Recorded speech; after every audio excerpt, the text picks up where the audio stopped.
जय शिवराय. औरंगजेबाच्या आज्ञेनं शाहिस्तेखान आला का राहा, पण तो गेला कसा ना, हे ऐकण्यात लय मजा आहे बरं. आणि आपल्या या युट्यूब चॅनलवर एक सगळे पन्ने असे मस्तपैकी खोलणार आहे, ठीक आहे. आणि महाराजांनी जे आपल्यावर उपकार केले ते विसरायचे नाहीत बरं का.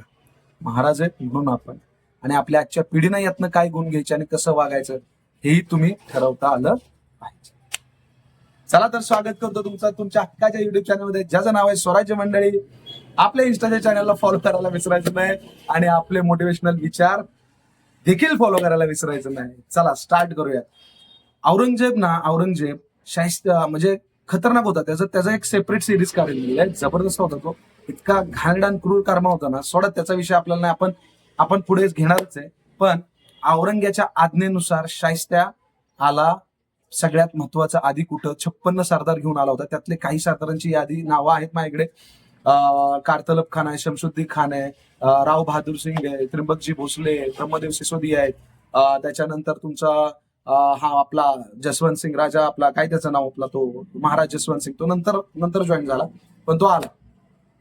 अर्थात ह्या सगळ्यांमध्ये ना तुम्हाला एक खरं सांगतो, सगळ्यात आधी 25 म्हणजे तो आला औरंगाबादला, म्हणजे छत्रपती संभाजीनगरला, आणि तिथं तो राहिला. त्यानं त्याला सिस्टीम बसवली. अबुनस हे त्याच्या पोराचं नाव होतं. त्यानं त्या अबुनसनं काय केलं, तिथं त्याला प्रतिनिधी म्हणून नेमलं, आणि हा शास्त्या पुढं अहमदनगरला आला. अहमदनगर त्यानं 25 फेब्रुवारी 1660 ला सोडलं. अहमदनगर 25 फेब्रुवारी 1660 ला सोडलं, आणि बघा गंमत बघा, आणि तो 9 मे 1660 ला पुण्यात पोहोचलाय. बारामती, शिरवळ, शिवापूर मार्गे पुण्यात पोहोचला. पण गंमत बघा, त्याला 2 महिने लागले. आता तुम्ही इमॅजिन करा त्या काळच्या वाटा कशा असतील, त्यावेळेस काय गाड्या, फोन्स वगैरे काहीच अवेलेबल नव्हतं. पण हा जो किस्सा आहे ना, अतिशय महत्वाचा आहे. कसा किस्सा महत्वाचा आहे तुम्हाला सांगतो मी तुम्हाला. हा की 2 महिने तो इथं आला ना, तर त्यावेळेस त्याला आपल्या मराठ्यांशी लढायला लागलं. म्हणजे महाराज तर अजून महाराजांच्या जागेवर होते, महाराज आलेच नव्हते खरं, तरी पण त्याला मराठ्यांशी लढायला लागलं. आणि तो लढत 2 महिने लागले त्याला इथं यायला. अर्थात काय झालं, तिथनं आल्यानंतर ना तो कुठं आला, पुण्याला आला. आता पुण्याला आल्यानंतर अहमदनगरवरनं जी रसद यायची ना, ती रसद आपले मराठी तोडायची, आणि त्याला त्याची जाम चिड यायला लागली. मग चाकण मधला जो मध्ये जे चाकण आहे, त्या चाकणची गडी घ्यायचं त्यानं ठरवलं. आणि तिथं आपला सगळ्यात मोठा सरदार, आपला वीर योद्धा फिरंगोजी नरसाळा तिथं होते.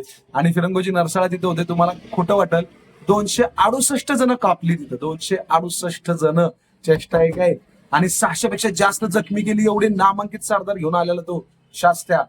मग आजच्या या आपल्या एपिसोडमध्ये आपण काय शिकलो, की आपले फिरंगोजी नरसाळा जर जीव देत आहेत, तर आपले महाराज काय असतील याची कल्पना फक्त करा यार, फक्त कल्पना करा.